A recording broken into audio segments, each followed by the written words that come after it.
खरंच? बरं थांबा, मी यांना विचारून सांगते तुला. हो. अहो, उद्या माझ्या फ्रेंड्स मूवी बघायला जात आहे आणि मला पण सोबत चाल म्हणून म्हणत आहे. मी जाऊ का त्यांच्यासोबत?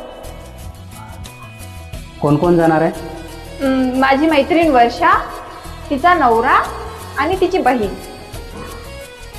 ठीक आहे, जा तू. थँक्यू.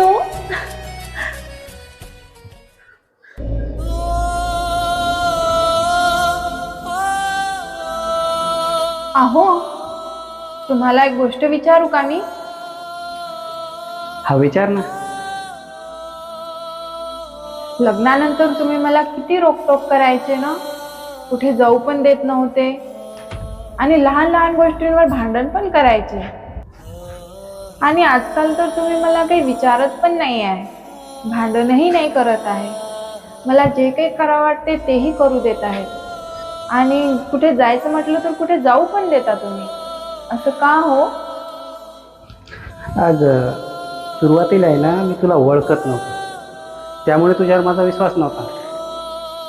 आणि आता आहे ना, तुझ्यावर विश्वासच नाही तर मला स्वतःवर एवढा आत्मविश्वास आहे की तू मला कधीच धोका देऊ शकत नाही.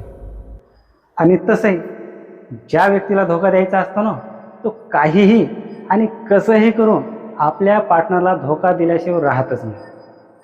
आणि ज्या व्यक्तीला धोका द्यायचा नसतो ती व्यक्ती जगाच्या कोणत्याही कानाकोपऱ्यात असू दे, आपल्या पार्टनरबद्दल लॉयलच असते.